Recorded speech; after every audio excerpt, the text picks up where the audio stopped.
Assalamualaikum Bapak Ibu. Waalaikumsalam. Waalaikumsalam. Alhamdulillah sudah bisa masuk Ibu. Loading Waalaikumsalam. lumayan lama. Salam Pak.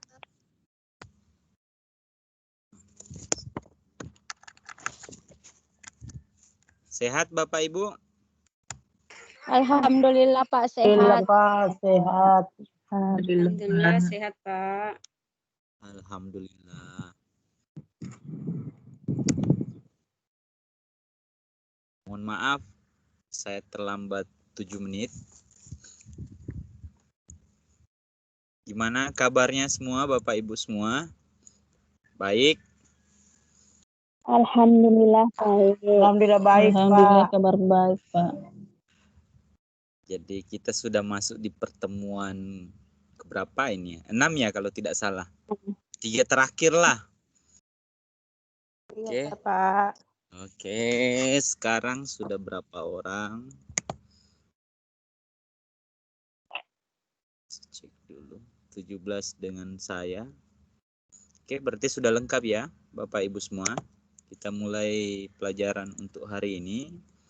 Bismillahirrahmanirrahim. Assalamualaikum warahmatullahi wabarakatuh. Waalaikumsalam warahmatullahi wabarakatuh. Waalaikumsalam warahmatullahi wabarakatuh. Puji syukur kepada ilahku, selawat kepada nabinya, teman-teman yang saya banggakan. Tidak terasa kita sudah masuk ke pertemuan 3 terakhir atau pertemuan ke-6. Yang sedianya kita akan melakukan 8 pertemuan untuk semester ini. Mungkin selama saya mengajar banyak kekurangan, selama saya menjadi tutor banyak kekurangan. Mohon dimaafkan karena memang kemampuan untuk menjadi tutor itu ya harusnya kan S2. Saya masih S1 teman-teman. Tapi karena diamanahi untuk melakukan tugas tersebut, ya mau tidak mau sebagai harus dilaksanakan karena itu merupakan suatu amanah. Jadi mudah-mudahan teman-teman dalam kondisi yang sehat, yang keluarganya sakit mudah-mudahan cepat sembuh, pun yang sedang ulang tahun semoga panjang umur, murah rezeki, yang belum ada jodoh semoga didekatkan dengan jodohnya. Oke Bapak Ibu semua, untuk hari ini pada pertemuan ke-6 kita akan membahas tentang pembelajaran keterampilan berbahasa dengan fokus membaca, baik itu di kelas rendah maupun di kelas tinggi.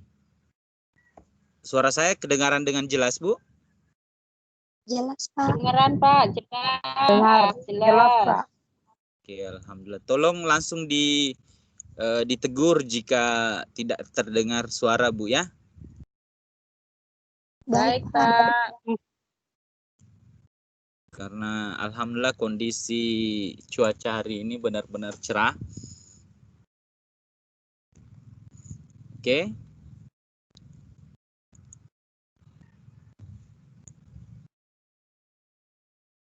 Saya sedang menampilkan PowerPoint di screen teman-teman. Sudah dinampak? Sudah Nampak, kelihatan? Pak. Kelihatan Sudah Pak. Kelihatan Pak. Sudah Pak. Oke, alhamdulillah. Sebelum masuk ke pelajaran ini, saya apresiasi yang sebesar-besarnya kepada teman-teman semua yang telah bersusah payah mengumpulkan dan mengerjakan tugas, baik yang ditutori oleh saya maupun yang ditutori oleh teman-teman yang lain. Banyak suka duka yang saya dengar ya Bapak Ibu. Ada yang sampai harus mengerjakan sampai larut malam, bukan larut malam lagi, sudah sampai dini hari, sudah subuh dengan menggunakan HP. saya sangat apresiasi. Mudah-mudahan apa yang teman-teman lakukan dapat benar-benar bermanfaat untuk diri sendiri, dan insya Allah ilmunya akan bermanfaat untuk diri sendiri dan orang lain. Amin ya Allah. Amin, amin. Amin. Oke, saya mencoba masuk, Bu. Kenapa saya tidak tampilkan per slide? Karena saya lihat kalau per slide untuk jaringan saya dia tidak kelihatan. Makanya tidak ada efek-efek saya berikan ke ini. Silakan dibuka bukunya modul 8. Sekarang kita sudah di modul 8. Posisi saya ini. Pembelajaran keterampilan berbahasa dengan fokus membaca. Latar belakang pembelajaran ini dalam melatih keterampilan berbahasa, walaupun dalam praktiknya keempat keterampilan tersebut, seperti yang kita bahas kemarin, yaitu berbicara, menyimak, menulis, dan membaca, tidak dapat dipisah-pisahkan satu sama lain, namun guru dapat memfokuskan salah satu di antaranya di antara keempat keterampilan tersebut. Pemfokusan pembelajaran dalam salah satu keterampilan itu menyangkut pemilihan materi, metode, teknik pembelajaran, dan sebagainya. Jika difokuskan pada membaca, maka alokasi waktu untuk melatih membaca lebih banyak daripada keterampilan lainnya. Jadi yang dimaksud dengan pembelajaran bahasa Indonesia dengan fokus membaca adalah pembelajaran bahasa Indonesia yang dipusatkan dengan melatih keterampilan membaca. Dari penjelasan ini bahwa sedianya pembelajaran membaca merupakan pembelajaran bahasa Indonesia yang dipusatkan pada keterampilan membaca, walaupun kejap dulu ya, Bu.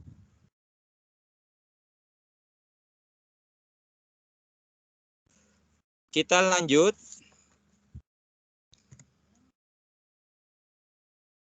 Subpokok bahasan. Jadi ada dua hal penting dalam materi kita ini. Yang pertama itu pembelajaran bahasa Indonesia dengan fokus membaca di kelas rendah, di mana kita ketahui bahwa kelas rendah itu kelas 1, 2, dan 3 SD. Terus yang kedua pembelajaran bahasa Indonesia dengan fokus membaca di kelas tinggi. Di kelas tinggi itu di mana kita ketahui bersama bahwa kelas tinggi itu yaitu 4, 5, dan 6. Pembelajaran bahasa Indonesia dengan fokus membaca di kelas rendah. Tujuan pembelajaran fokus membaca di kelas rendah, di sini saya coba menarik dua tujuan pembelajaran. Yang pertama yaitu membina kemampuan mengasosiasikan huruf-huruf dengan bunyi, terus membina membaca kata-kata dan kalimat yang sederhana atau biasa disebut dengan pengenalan unsur linguistik. Macam-macam membaca seperti yang dikemukakan oleh I Gusti Ngurah Rai tahun 1983. Yang pertama itu pembelajaran membaca permulaan.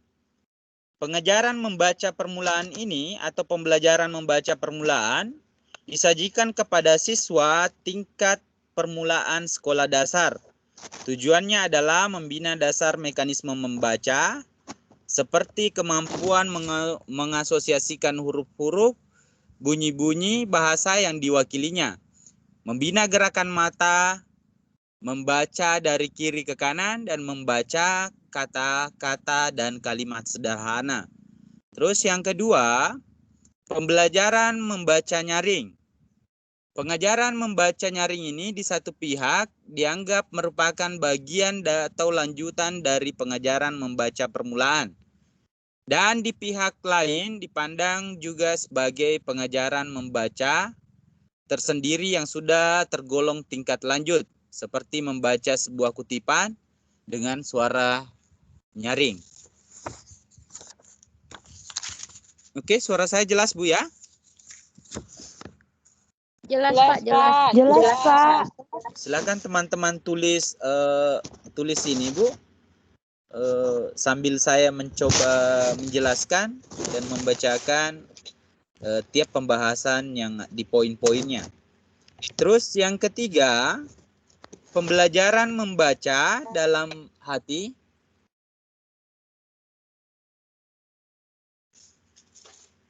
Terima kasih. Nak. Pembelajaran membaca dalam hati. Dalam pembelajaran membaca ini, membina siswa agar mereka mampu membaca. Halo? Ya, Bu? Agar mereka mampu membaca tanpa suara. Dan mampu memahami isi tuturan tertulis yang dibacanya, baik itu isi pokoknya maupun isi bagian-bagian, termasuk pula isi yang tersurat dan yang tersirat. Nah, membaca dalam hati ini biasanya dilakukan untuk anak-anak di kelas tinggi. Nah, tapi ini macam-macam pembelajaran membaca yang seperti yang dikemukakan oleh I Gusti Ngurah Oka. Terus yang keempat, ya Bu?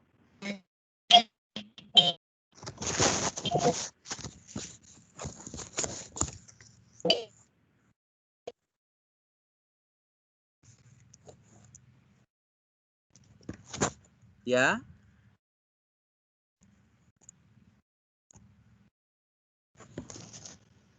Bu Ella, ada yang ingin ditanyakan Bu Rosdiana?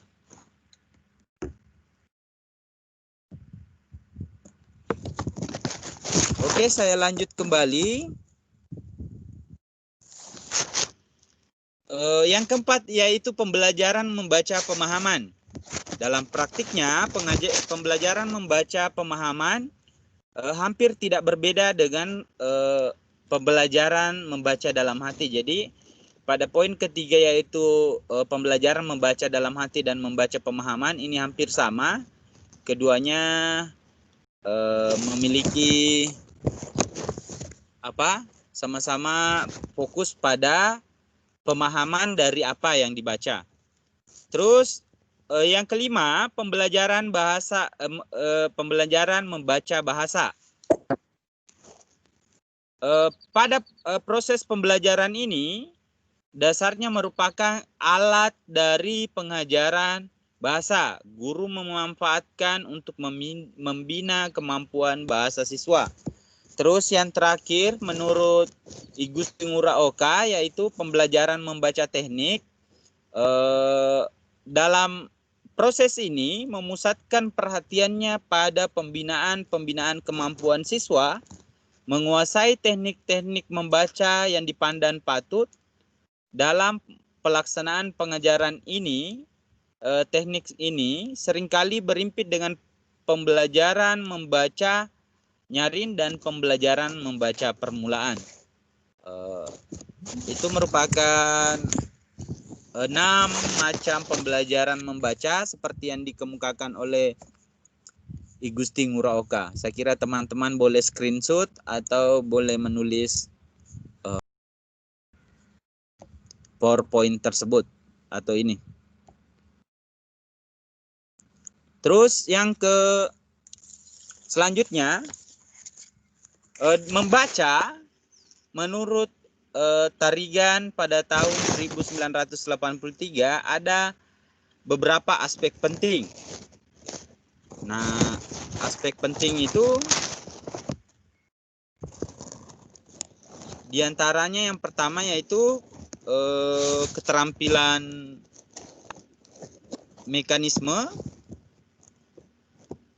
keterampilan yang bersifat mekanisme, terus yang kedua yaitu keterampilan yang bersifat pemahaman. Keterampilan yang bersifat mekanisme yang dapat dianggap berada pada urutan yang lebih rendah, yang mencangkup yang pertama yaitu Kalau yang dalam mekanisme itu yang pertama itu pengenalan huruf, pengenalan unsur-unsur linguistik. Nah, kalau di unsur-unsur linguistik ini mungkin sudah masuk di tingkat ini. Terus C atau yang ketiga yaitu pengenalan hubungan korespondensi antara pola ejaan dengan bunyi, yaitu kemampuan menyuarakan bahan tertulis. Dan yang terakhir yaitu kecepatan membaca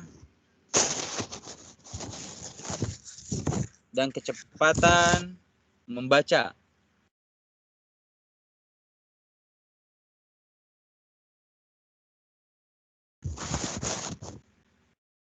Halo Bu? Ya, Iya, Pak. Jelas, Pak. Oh jelas ya. Jelas, Pak. Saya takutnya bicara sendiri Bu. Oke Iya, lanjut. Pak, jelas, Pak. Oke, ingat ya Bu, kalau ini suara saya tidak kedengaran mohon langsung ditegur. Keterampilan Baik, yang Pak. bersifat pemahaman menurut Tarigan yang dapat berada pada urutan yang lebih tinggi. Kalau mekanisme itu pada urutan yang lebih rendah, maka keterampilan yang bersifat pemahaman ini dia berada di tingkatan yang lebih tinggi. Nah, pada konsep yang lebih tingginya ini yang mencakup beberapa aspek. Yang pertama yaitu memahami pengertian sederhana. Terus yang kedua memahami secara signifikan si makna. Yang diantaranya adalah maksud dan tujuan pengarang, baik itu dari relevansi keadaan kebudayaan dan reaksi pembaca. Terus evaluasi atau penilaian, baik isinya maupun bentuknya. Dan yang terakhir adalah kecepatan membaca yang fleksibel, yang mudah disesuaikan dengan keadaan. Saya kira untuk pembahasan ini sudah jelas. Ibu-ibu sudah tulis, ibu bapak ibu sudah tulis atau screen? Saya Sudah, Pak. Sudah, Pak. Sudah, Oke, Pak. saya lanjut.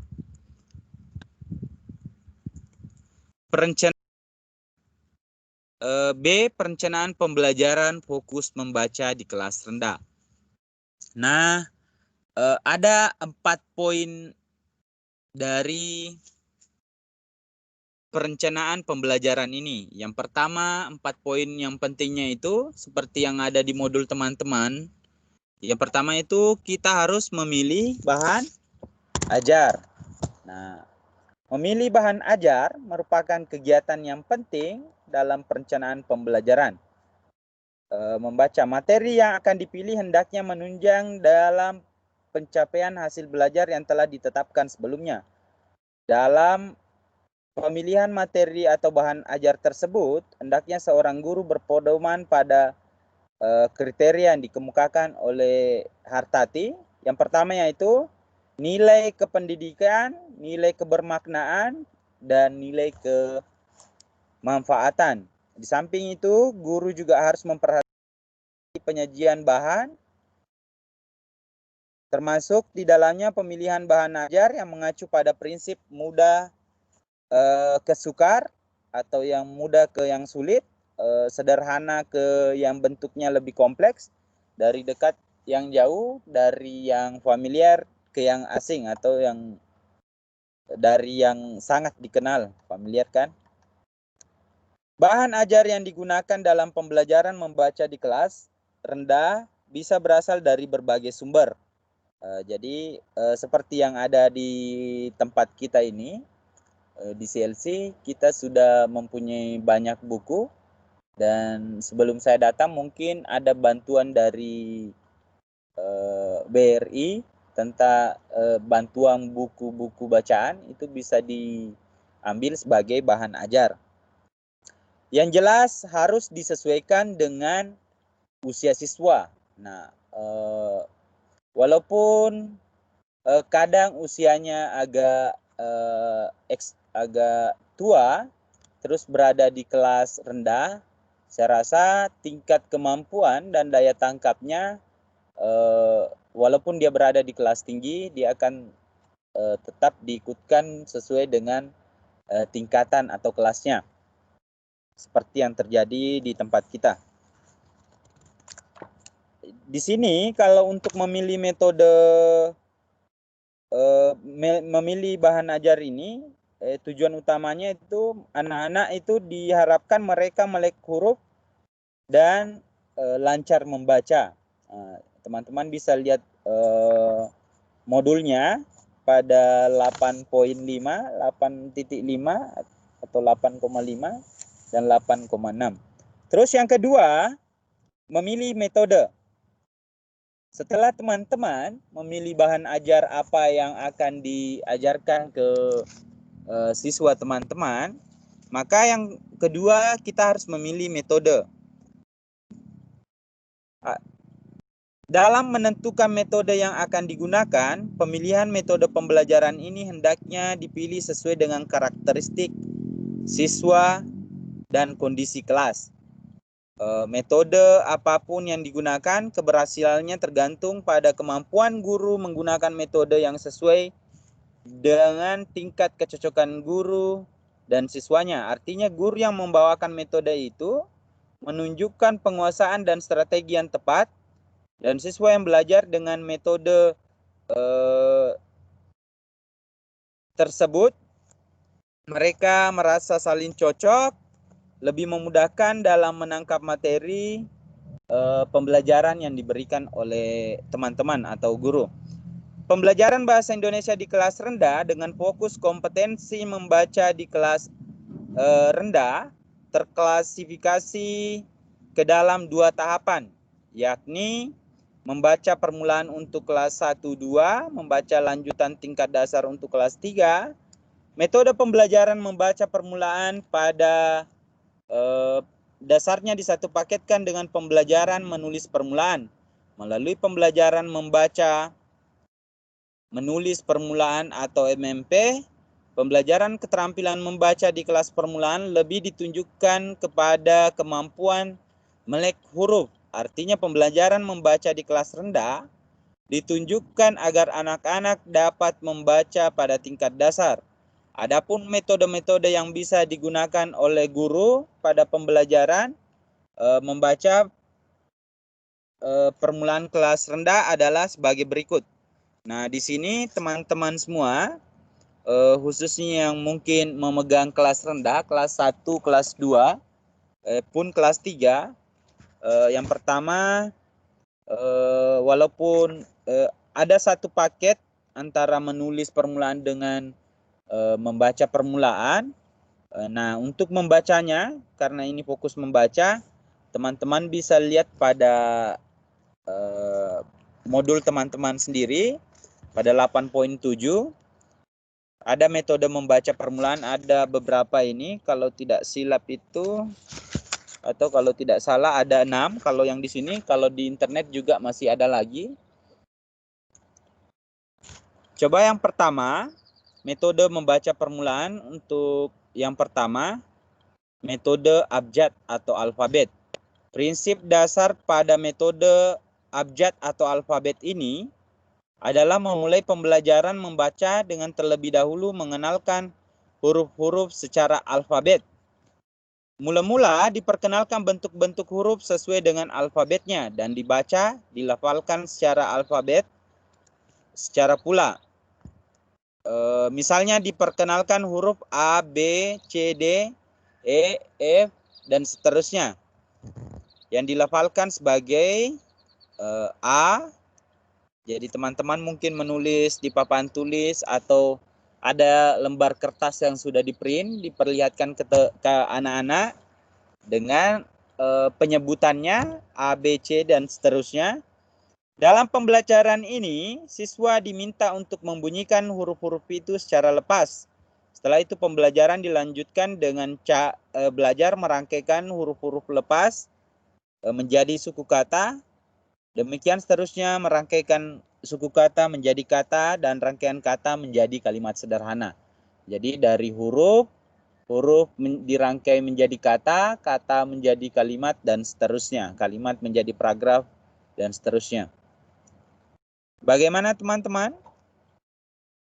Dipahami? Atau Paham, oke? paham, Pak. Paham, Pak. Atau Paham. kita mendengarkan dari teman-teman persoalan metode ini.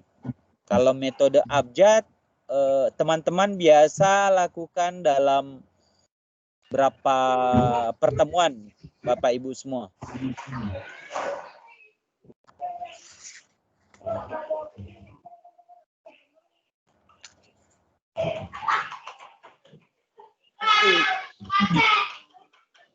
Oke, kalau begitu saya lanjut saja dulu. Metode bunyi, kalau yang tadi adalah metode abjad, sekarang metode bunyi. Pada dasarnya metode bunyi ini tidak jauh berbeda dengan metode abjad atau alfabet. Yang membedakan metode alfabet atau metode bunyi terletak pada pelafalan bunyinya. Misalnya pada metode alfabet huruf B dilafalkan huruf B, sedangkan pada metode bunyi dilafalkan B. Terus yang ketiga, metode suku kata atau silaba. Pembelajaran membaca permulaan dengan metode suku kata atau silaba berangkat dari pengenalan suku kata atau silaba. Mula-mula diperkenalkan suku kata terbuka yang dibangun oleh dua fonem seperti ba, Makin banyak tuh orang yang nggak mau. Aku B, O, dan seterusnya. Selanjutnya diperkenalkan panduan-panduan suku kata yang dapat membangun kata-kata bermakna. Sebagai contoh panduan suku kata bo dan bo akan membentuk kata bobo. Sehingga kalau dibacakan bobo. Saya kira teman-teman juga mungkin bisa langsung membaca ya.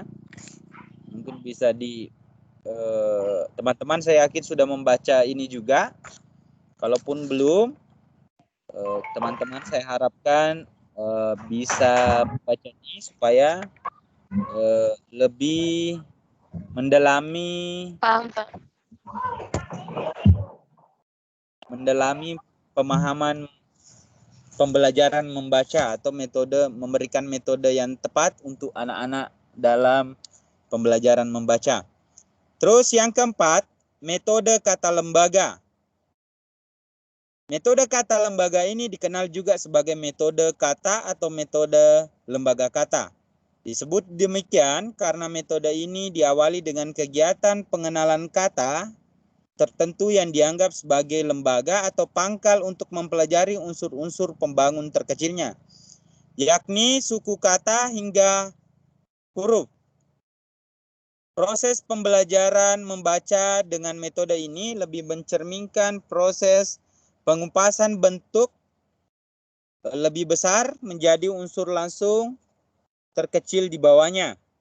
Misalnya pada suku kata menjadi fonem atau huruf.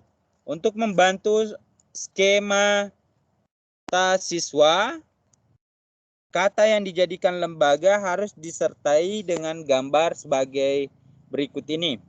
Contoh, teman-teman semua, lembaganya kata lembaganya yaitu baca, maka baca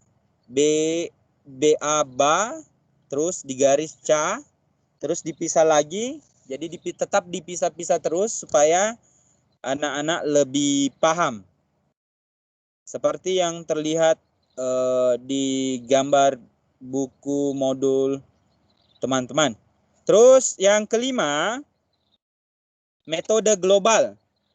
Metode global sering juga disebut metode kalimat. Kalau yang tadi metode kata, cuma satu kata, sekarang kita masuk ke metode kalimat. Dikatakan metode global karena pembelajaran membaca diawali oleh sajian kalimat secara global atau utuh. Kalimat dianggap sebagai satuan bahasa yang memberikan makna utuh. Materi bermakna dipandang memudahkan siswa dalam belajar ketimbang menyajikan suatu yang bermakna. Gagasan ini sudah dirintis sejak diperkenalkannya metode kata lembaga. Satuan bahasa terkecil yang memiliki makna memang berada di tataran kata. Meskipun kata-kata itu memiliki makna, namun tingkat kejelasan informasi yang diusungnya baru akan terlihat setelah didudukkan dalam konteks kalimat. Seperti halnya dalam metode kata lembaga, penyajian kalimat pada awal pembelajaran membaca atau membaca permulaan biasanya disertai dengan gambar. Gambar dimaksud diharapkan dapat membantu siswa dalam mengingat, mempelajari satuan-satuan bahasa yang lebih kecil dari kalimat, yakni kata. Proses selanjutnya dilakukan pengupasan dari kata menjadi bahasa. Pengupasan dari kata menjadi suku kata menjadi huruf. Proses pengupasan satuan bahasa dalam metode ini disertai dengan proses rangkaian seperti halnya dalam metode SAS. Coba perhatikan pada modul teman-teman 8.9, di sana ada gambar seorang ibu atau gambar seorang perempuan yang dilabeli ini ibu. Jadi yang pertama kita lihat ada pemisahan-pemisahan, ini ibu, ini ibu, ini ibu, dan I, N, I, E, I, B, U. Ini ibu. Kita lanjut ke metode selanjutnya, yaitu metode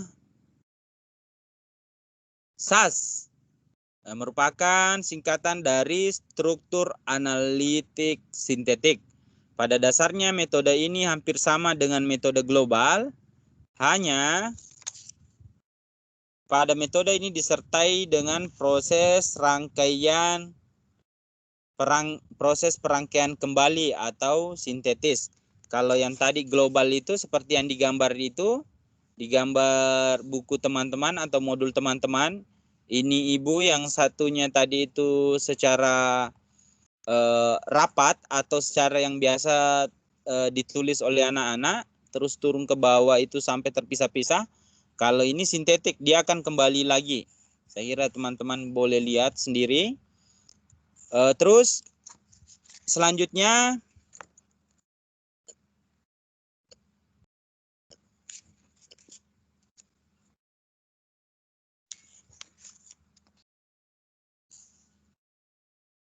terdapat dua metode membaca lanjut di kelas rendah. Terdapat dua jenis membaca yang dikembangkan di kelas rendah, akhir atau membaca lanjut tingkat dasar awal, yakni di kelas 3 SD. Pembelajaran membaca yang sudah dimulai dan diorientasikan pada membaca pemahaman atau melek wacana. Kalau yang tadi masih melek huruf, jenis membaca dikembangkan sudah mulai diarahkan pada kegiatan membaca dalam hati.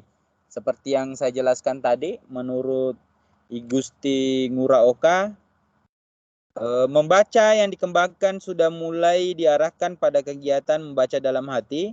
Kalaupun masih dilakukan pembelajaran membaca nyari, sifatnya hanya untuk mengontrol penguasaan melek huruf mereka. Tujuan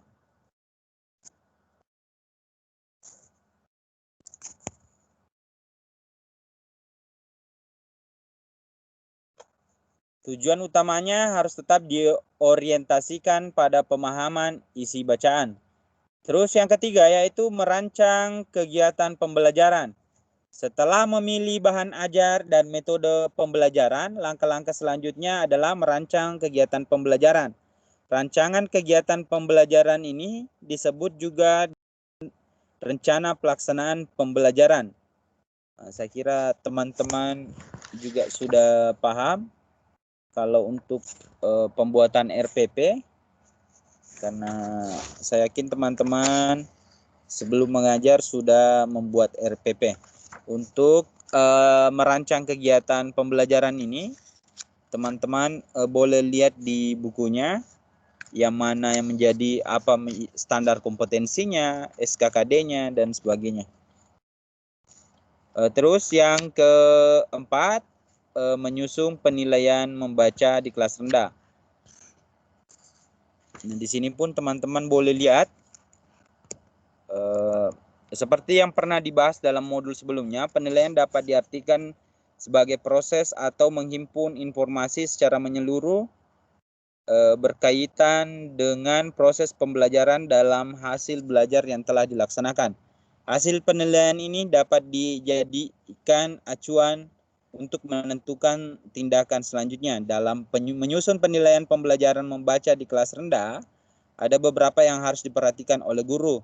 Yang pertama, di antara kemampuan yang pertama membaca kata atau kalimat sederhana yang tepat, mengenal dan memahami fungsi puntuasi, C. memahami kalimat yang dibacanya, dan D. memahami isi teks bacaan yang sederhana yang dibacanya. Jadi teman-teman boleh lihat sendiri, apalagi sedianya pada proses pembelajaran ini, teman-teman, karena kita melalui web tidak tatap muka langsung, teman-teman kami harapkan dapat merencanakan pembelajaran keterampilan berbahasa dengan fokus membaca untuk siswa SD di sekolah di kelas rendah, terus mempraktikkan pembelajaran keterampilan berbahasa dengan fokus membaca di kelas rendah. Terus yang terakhir untuk kelas rendah, menyusun alat penilaian kemampuan membaca untuk peserta didik SD di kelas. Itu kompetensi khusus yang kami harapkan teman-teman dapat capai. Selebihnya mungkin teman-teman kita kupas satu persatu tentang metode ini. Kita kupas satu persatu metode. Nah, yang metode ini di buku teman-teman. Siapa tahu teman-teman punya metode sendiri atau ingin melengkapi metode membaca permulaan ini.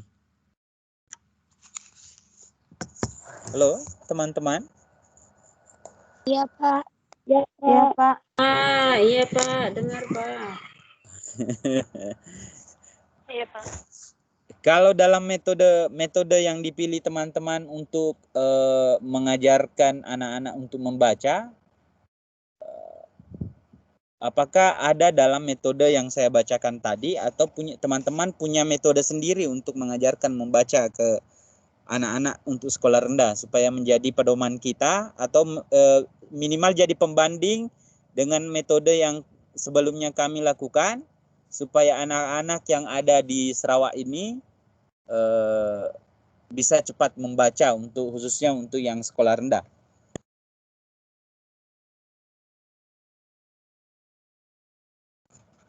Teman-teman,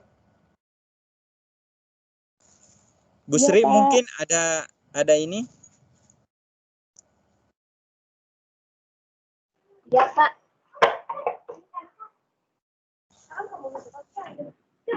Bu Sri mungkin ada metode pembelajaran membaca selain yang dibahasakan tadi.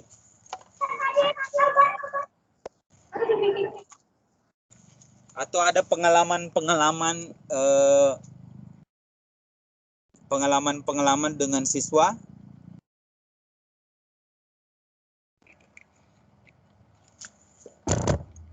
dalam mengajarkan membaca, atau ada siswanya yang sudah bertahun-tahun diajar tapi belum bisa membaca atau membacanya masih terbata-bata. Teman-teman ada siswa yang seperti itu? Ada, Pak. Ada, Pak. Banyak. Ada, Pak. Boleh disampaikan di sini, Bu. Kita diskusikan bersama-sama. Siapa tahu kita bisa menemukan formula atau metode yang tepat untuk memberikan pengajaran kepada anak-anak kita. Kalau di sini kan tadi ada 6 metode. Ada 6 metode untuk membaca permulaan.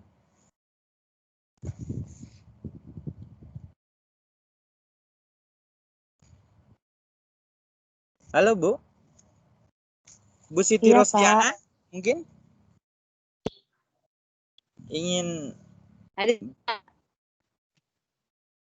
di suaranya. Ada yang ingin disampaikan Bu? Itu saya membaca biasanya saya ketawa pasal dia lain sebut misalnya kan dia jaga B E M. Jadi saya biasa ajar dia.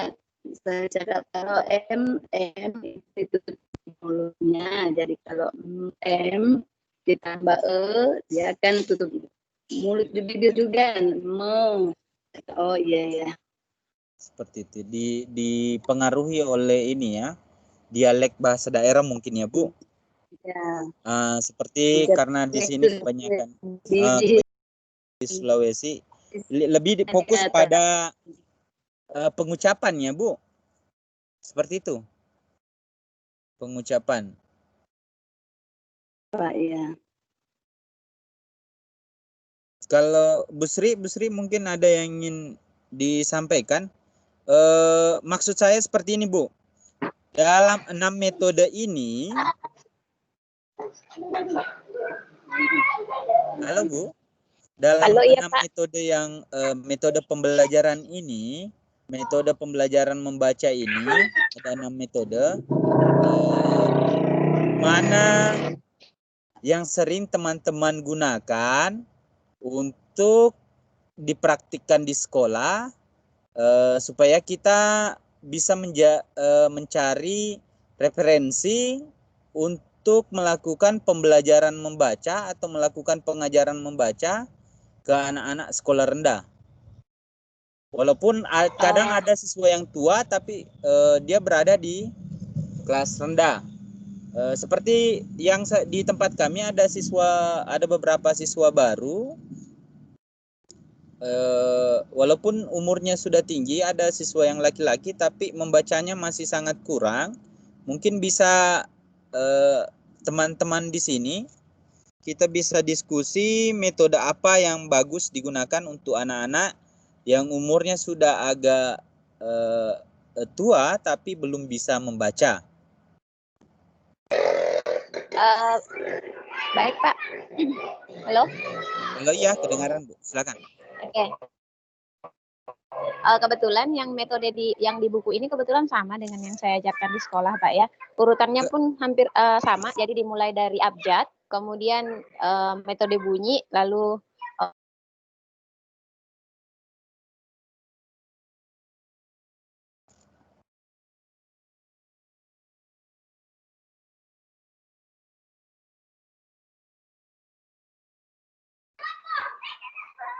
Ya Bu, silakan. halo? Ya, tadi nggak kedengaran. Iya, Silakan. kebetulan keluar sendiri, Pak, begitu jaringannya. Silakan Bu. Jadi kebetulan yang saya pakai di sekolah sama dengan yang di buku, Pak. Jadi urutannya seperti itu. Jadi pertama itu fokus ke hurufnya dulu. Jadi anak-anak itu betul-betul harus tahu dulu dari mengenali huruf A sampai Z itu betul-betul mereka sudah tahu. Caranya saya kan pertama anak-anak saya suruh hafal ABCD dulu, Pak ya. Sambil saya kasih lagunya ABCD E F G sampai dia hafal. Terus setelah itu saya akan memperkenalkan yang mana A, B, terus kadang saya saya suruh mereka berlomba menunjuk huruf. Yang mana huruf K? Mereka antusias lomba. Yang itu huruf K sampai semuanya saya anggap sudah bisa kenal huruf tanpa harus mengeja dari depan. Kemudian baru lanjut ke metode bunyi. Lalu kemudian kemudian ke suku yang itu A, I, U, E, vokalnya dulu, tahu huruf vokal dulu, bunyi huruf untuk membunyikan huruf, lalu ke babi bu bebo sampai zasi seso, dan tidak lupa juga yang ini, yang nyanyi nyunyenyo itu Pak, sampai nyanyi kadang anak-anak nggak bisa baca itu juga. Nyanyi agak ini memang karena sudah 3 huruf ya Bu. Iya, Pak. Jadi kadang Masih. kalau Ya. iya, terus baru ke sana lalu yang paling terakhir itu yang huruf apa namanya ya, Pak ya? Kalau huruf mati itu loh, Pak. Konsonan.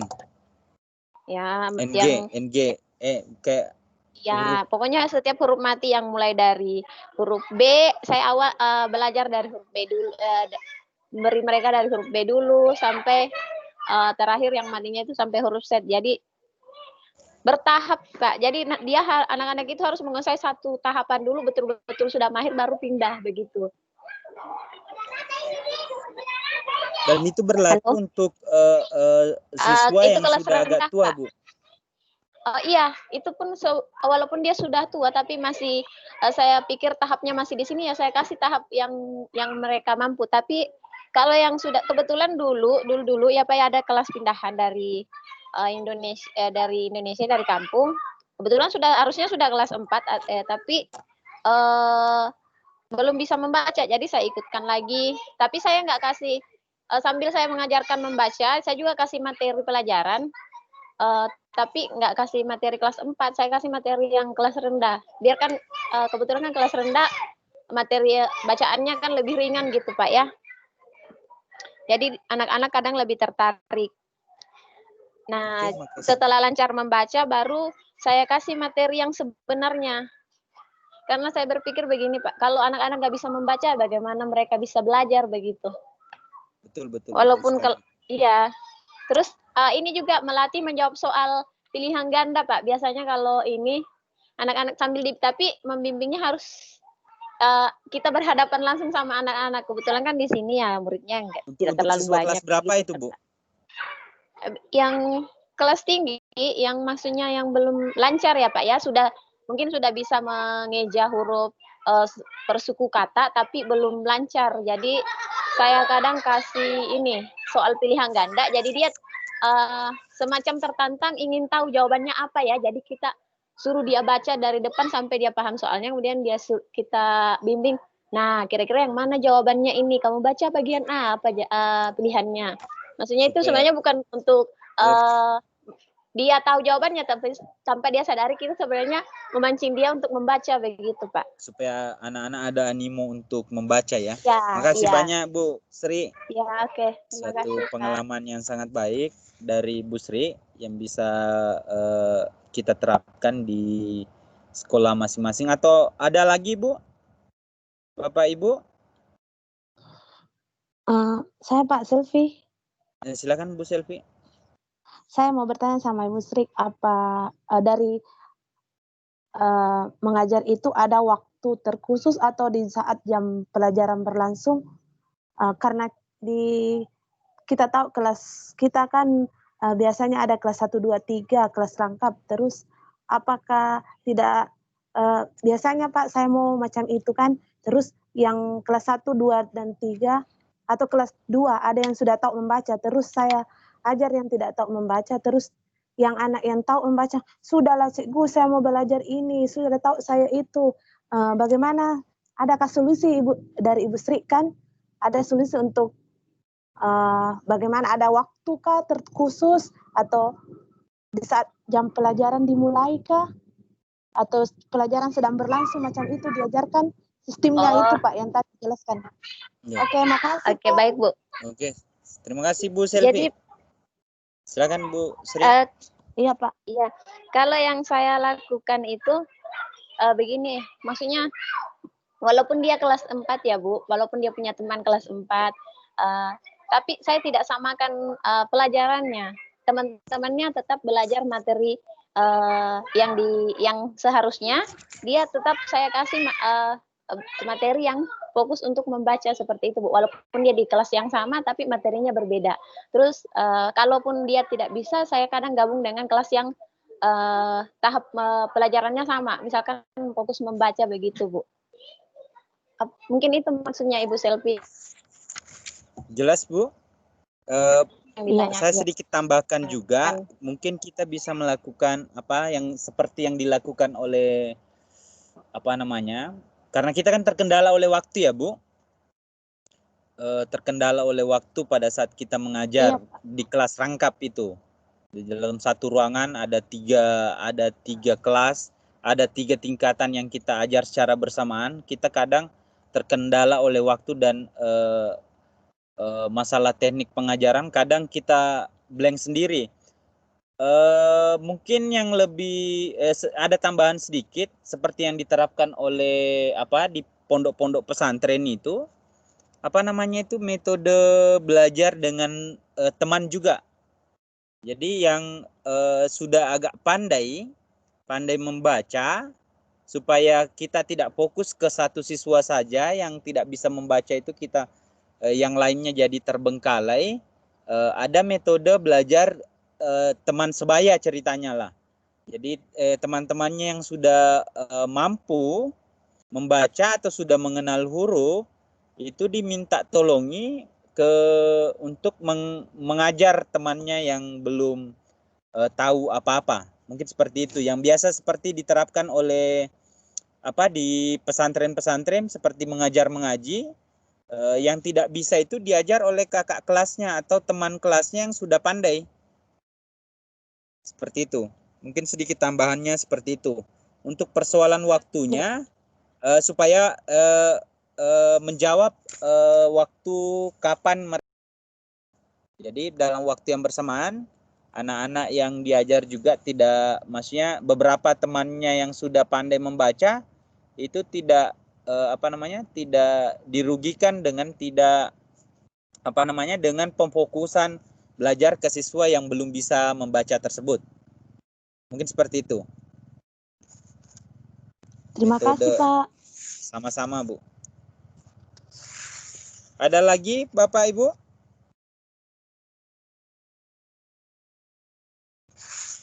Kalau untuk pembuatan RPP seperti yang ada di sini, saya pun tidak tahu kayak mana cara menjelaskannya kalau tidak tatap muka langsung untuk pembuatan RPP ini. Agak berat jika ini, saya kira teman-teman juga, saya yakin juga sudah minimal ada bayangan macam mana atau kayak bagaimana cara membuat RPP yang baik dan benar. Apalagi sekarang kita menggunakan RPP dengan satu lembar. Benar. Oke. Saya kira jelas ya untuk pemilihan metodenya Bapak Ibu semua. Jelas, Pak. Jelas, Pak. Jelas, Pak. Oke, kita lanjut. Pelaksanaan pembelajaran fokus membaca. Setelah saya lanjut ya, Bu? Boleh saya lanjut? Boleh, Pak. Boleh, Oke. Pak. Pelaksanaan, silakan dilihat di screen teman-teman, pelaksanaan pembelajaran fokus membaca di kelas rendah. Jadi dalam pelaksanaan ini, guru bertindak sebagai pembimbing, fasilitator, dan narasumber bagi siswa. Jadi pada saat kita berada di kelas, kita kadang dituntut menjadi serba tahu, walaupun sebenarnya kadang ada sesuatu yang tidak kita pahami, justru ingin diketahui oleh siswa kita. Jadi kita dituntut untuk menjadi serba tahu bagi mereka. Nah, dalam silakan teman-teman lihat dalam modulnya 814.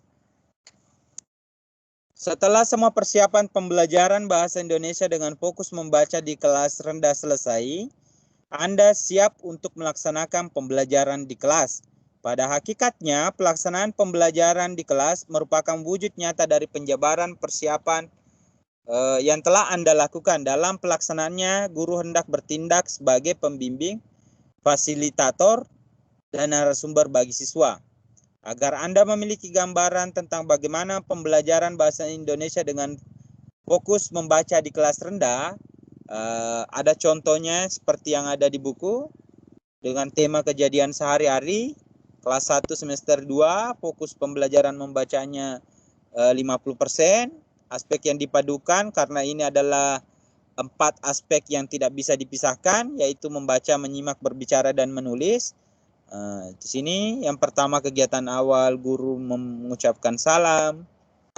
Saya kira teman-teman sudah sering membuat RPP ya. Alhamdulillah, Pak. Iya, Pak. Alhamdulillah. Sudah Kemarin ada menggunakan RPP tugas. 1 lembar? Sudah, Pak. Sudah, Pak. Ya. Jadi ini sekedar gambaran saja untuk teman-teman. Jadi ada kegiatan inti, akhir, dan sebagainya.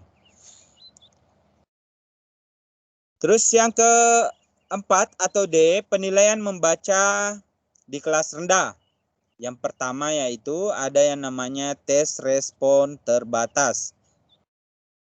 Bentuk-bentuk tes membaca untuk yang pertama yaitu untuk menilainya. Yang pertama yaitu tes respon terbatas. Tes respon terbatas ini biasanya digunakan untuk mengetahui kemampuan siswa dalam mengenal bunyi-bunyi atau huruf-huruf dan suku kata. Tes ini digunakan untuk siswa kelas 1 SD. Secara umum, tes respon terbatas ini cukup sederhana. Siswa diminta untuk mengucapkan dan membedakan bunyi-bunyi huruf dan suku kata sesuai petunjuk yang dibacakan oleh guru. Berikut contohnya, seperti apa yang disampaikan tadi di metode pembelajaran membaca, apa yang disampaikan oleh Ibu Sri juga, mungkin bisa dilihat seperti ini. Ada petunjuknya dalam kotak tersebut. Berikut ini disajikan pasangan-pasangan kata. Coba kalian perhatikan pasangan-pasangan kata tersebut dengan cermat. Pasangan kata itu ada yang persis sama dan ada yang tidak sama. Jika pasangan kata itu persis sama, lingkari huruf S atau sama. Seperti mungkin ini baru mungkin respon terbatas untuk kelas yang untuk kelas 1. Jadi contohnya ada saku, satu. Itu berarti ini boleh diterapkan ke anak-anak pada saat dia sudah mengenal huruf dan sudah mengenal bisa membaca kata. Ini kayak gini, saku dan satu. Jadi ada satu hurufnya yang berbeda. Terus ada yang disamakan. Ada juga ini ada contoh-contohnya malu, madu, badu, dadu, per, bola, pola, paman, dan daman. Jadi anak-anak bisa lebih fokus untuk pengenalan huruf. Terus yang kedua, tes pemahaman kalimat. Nah, tes pemahaman kalimat untuk siswa kelas rendah biasanya dapat dilakukan dengan berbagai bentuk, yakni dengan yang pertama menggunakan gambar, yang kedua jawaban benar salah, dan yang ketiga adalah pilihan ganda. Bentuk tes ini biasanya digunakan untuk mengecek pemahaman siswa siswa akan maksud kata dan atau maksud kalimat yang dibacanya.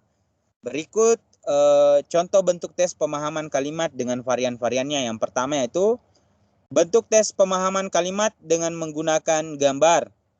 Bentuk tes tipe ini menggunakan rangsangan kalimat dan gambar untuk mengecek pemahaman siswa terhadap makna atau maksud sebuah kalimat.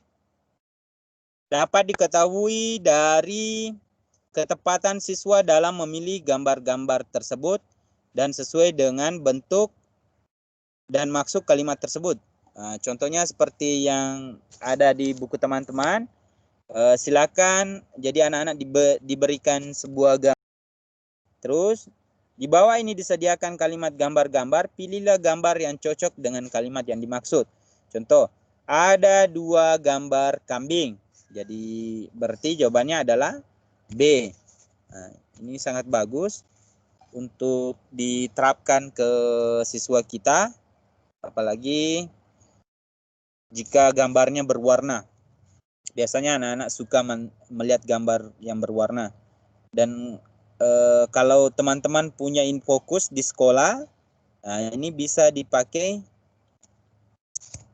untuk lebih menarik atau meningkatkan animo membaca anak-anak. Terus yang kedua, dalam tes pemahaman kalimat, bentuk yang kedua yaitu bentuk tes pemahaman kalimat dengan alternatif jawaban benar salah. Tes membaca tipe ini bersumber dari rangsang kalimat dalam kaitannya dengan pembelajaran tematik di kelas rendah. Tes membaca tipe ini pun dapat mengintegrasikan tesnya itu dengan berbagai konten disiplin ilmu. Tes semacam ini selain dimaksud untuk mengecek pemahaman siswa akan maksud kalimat, juga berfungsi sebagai pengecekan kemampuan konten mereka. Silakan teman-teman cermati contoh berikut ini dalam kotak 8.19. Berikut ini disajikan kalimat-kalimat pernyataan di kolom sebelah kiri dan alternatif jawaban benar dan salah di kolom sebelah kanan. Jadi anak-anak disuruh melingkari, misal matahari terbit di sebelah timur. Jadi dia melingkari yang salah karena matahari terbit di sebelah yang benar di sebelah timur. Ikan hidup di darat. Ini yang kalimat yang tidak benar. Hidup di darat. Bunga akan layu jika tidak disiram. Nah, ini benar.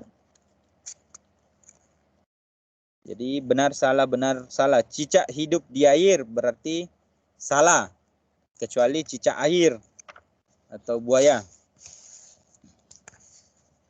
Lanjut tes pemahaman wacana sederhana. Yang ketiganya mungkin teman-teman boleh baca sendiri. Kalau untuk tes pemahaman kalimat, mungkin teman-teman bisa lihat sendiri di 8.20.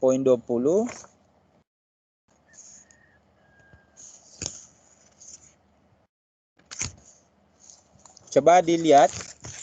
Pada tes pemahaman wacana sederhana, dapat digunakan untuk mengetahui kemampuan siswa dalam memahami isi wacana sederhana yang dibaca. Dalam menyusun tes pemahaman wacana di kelas rendah, hendaknya guru bisa memilih bahan wacana yang sesuai dengan kemampuan siswa. Siswa dapat dinyatakan dalam bentuk pernyataan, soal dapat dinyatakan dalam pernyataan yang harus dilengkapi, baik itu kalimat berita atau dalam bentuk pertanyaan atau kalimat tanya. Contoh wacananya seperti ini. Terus dibuatkan, boleh lihat 821. Dan saya yakin di buku-buku kelas 1, 2, dan 3 juga sudah ada. Jadi sisa teman-teman menambahkan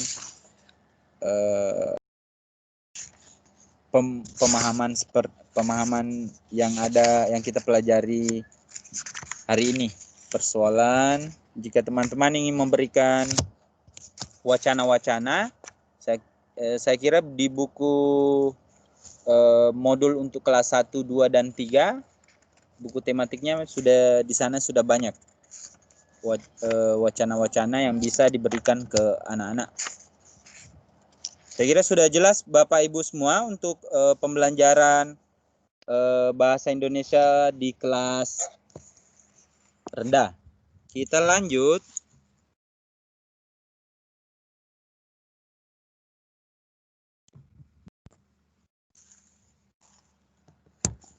Pembelajaran bahasa Indonesia membaca di kelas tinggi.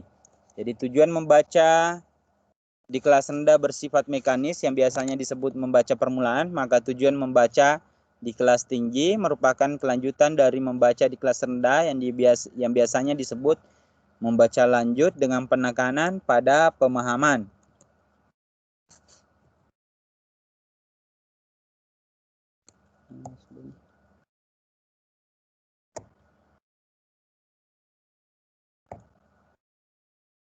Menurut Tarigan, membaca di kelas tinggi ini melatih siswa dalam keterampilan yang bersifat pemahaman, yang mencangkup aspek-aspek sebagai berikut. Yang pertama itu memahami pengertian sederhana, memahami signifikansi atau makna. Yang ketiga, evaluasi atau penilaian. Dan yang keempat, kecepatan membaca yang fleksibel, yang mudah disesuaikan dengan keadaan. Terus, perencanaan pembelajaran membaca di kelas tinggi hampir sama dengan yang di kelas rendah. Yang pertama yaitu kita memilih bahan ajar, memilih metode, merancang kegiatan pembelajaran, dan menyusun penilaian. Saya kira teman-teman mungkin bisa baca sendiri metode, walaupun metodenya lebih mungkin jauh berbeda dengan metode di kelas rendah yang untuk melek huruf, karena kita sudah masuk pada kelas tinggi yang harusnya lebih mengarah pada pemahaman atau melek wacana dan sebagainya. Boleh ditengok sendiri, boleh dilihat sendiri Bapak Ibu.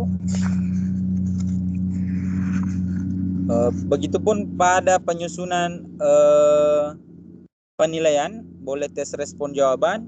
Teman-teman boleh tengok sendiri, boleh lihat sendiri teks konstruksi jawaban, isian rumpan dan sebagainya.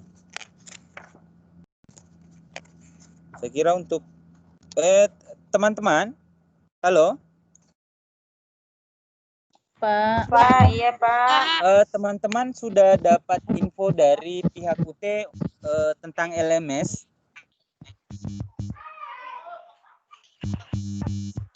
Ya Pak, udah.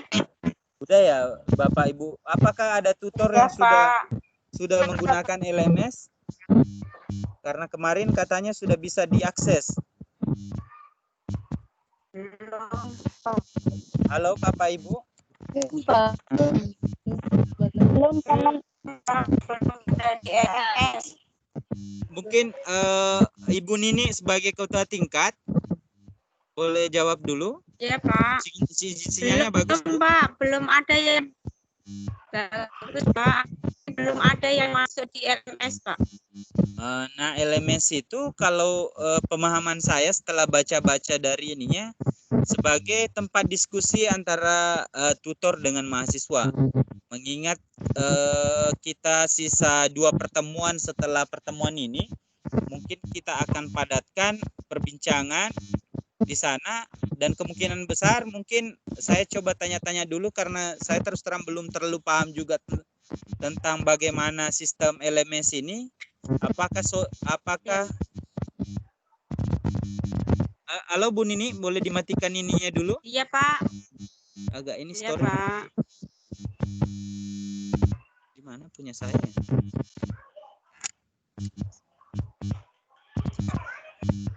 Halo Bu. Ya, mohon didengar dulu. Jadi kemungkinan besar saya coba pelajari dulu kayak mana sistem LMS ini. Jadi mungkin pada pertemuan berikutnya atau pada rentang waktu ke pertemuan berikutnya nantinya kita akan teman-teman akan mengirimkan tugas di LMS atau bagaimana akan saya sampaikan di grup KBI. Seperti itu Bapak Ibu. Karena kami dapat arahan dari pihak UT sendiri supaya di menit-menit terakhir atau di pertemuan-pertemuan terakhir ini, karena memang aplikasinya baru atau linknya baru bisa diakses mungkin kemarin. Jadi teman-teman mungkin sedikit atau belajar juga macam mana atau kayak bagaimana menggunakan LMS tersebut. Kita sama-sama belajar. Oke Bu ya. Pak. Saya mohon Bapak Baik, Ibu Pak. semua silakan dibuka ininya, dibuka kameranya sebagai pertanggungjawaban absensi teman-teman. Sampaikan dulu bajuku. Sampaikan dulu bajuku, coba. Ibu ini belum. Baju apa Bu Sundari? Bahaya Bu Sundari.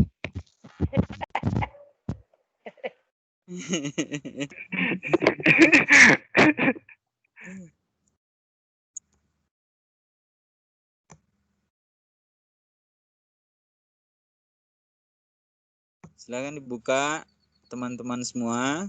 Biar saya bisa ambil gambarnya. Wah, ibu-ibu di rumah ya. Saya di pondok ini, Bu. Cari signalnya. Dekat kelapa sawit, Pak. Kita senasib, Bu Dharma. Iya, Kita Pak. senasib. Atau susah, paling susah. Ini. Iya, Pak. Sudah terbuka semua. Makin handsome tengok ini, Pak. Ini. Mana nih? Musuh hentik juga ya. Saya pikir musuh hentik sudah di sekolah. Ibu Nur juga. Bu Nur Suhentik. Kita senasib, Bu. Iya, Pak. Kejap dulu ya Bapak Ibu. Jadi sekali lagi saya sampaikan, teman-teman silakan coba buka-buka, pelajari sedikit tentang LMS, cara pengoperasiannya supaya ini.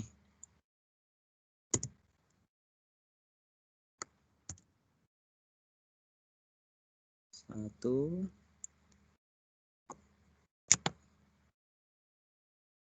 Dua kali screen ya, Bu.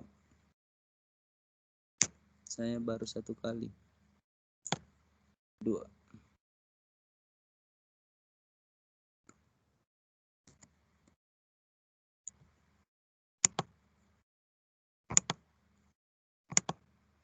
Jadi belum ada tutor yang ini LMS ya, Bu? Belum, Pak. Belum. Belum, Pak. Belum. Pak ini Bu Nur Suhentik. Oh, satu lagi. Bu Nur Suhentik. Satu kali lagi, Bu. Sambil tahan kamera. Boleh senyum-senyum sedikit.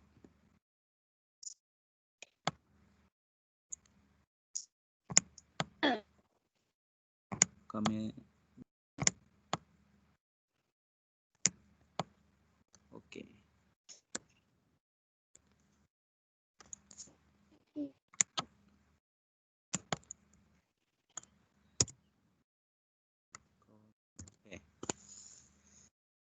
Alhamdulillah tidak kehujanan, Bu Nur ya.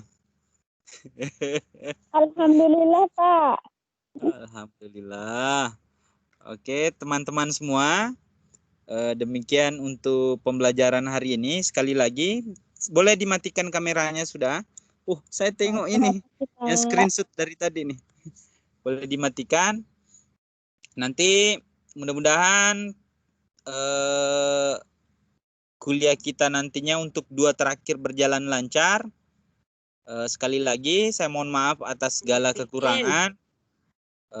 Mudah-mudahan semuanya dapat nilai A. Dan ilmu yang didapatkan dari semua tutor dapat bermanfaat untuk diri sendiri dan dapat dimanfaatkan dan dapat diaplikasikan di sekolah masing-masing. Lebih dan kurangnya mohon dimaafkan. Wabillahi taufiq wal hidayah. Assalamualaikum warahmatullahi wabarakatuh. Waalaikumsalam warahmatullahi wabarakatuh. Terima kasih, Pak. Terima kasih banyak. Sama-sama, Bu. Terima kasih, Pak. Terima kasih. Tetap jaga kesehatan. Jaga kesehatan dan Iya, Pak. jangan buat Terima kasih. ladang kalau tidak terlalu Iya. penting. Banyak imigrasi sekarang berjalan. Iya, Pak. Terima kasih, makasih. Pak. Saya live ya, Bu. Bu Nini, Assalamualaikum warahmatullahi wabarakatuh. Ya, Pak. Waalaikumsalam warahmatullahi wabarakatuh. Warahmatullahi wabarakatuh.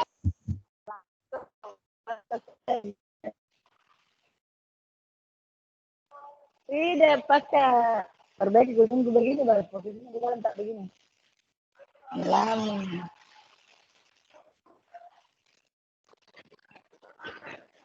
Kenapa? Bu, videonya semua dulu, Bu. Apa Bu Dharma? Buka videonya dulu dong. Oh, mertua itu Bu Dharma. Saya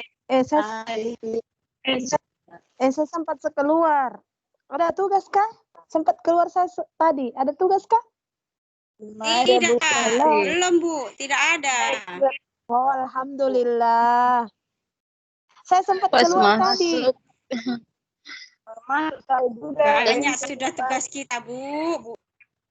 Iya, itu Banyak, syukurlah alhamdulillah. Kalau tidak ada, tidak apa. Tidak apa. Tidak ada kalau seru saya selfie. Ujung-ujungnya yang terakhir tugasnya banyak. Macam kemarin kan Bu, 5 tutor semua ada tugas.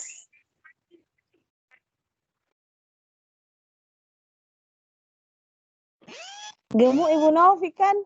Ibu Novi gemuk kan Ibu Novi? Gemuk, bajunya. Kok kira kok ambil badanku separuh, Dek? Mau bagi dong. Bu ambil lah, hatiku pun ambil lah. Bu, aduh.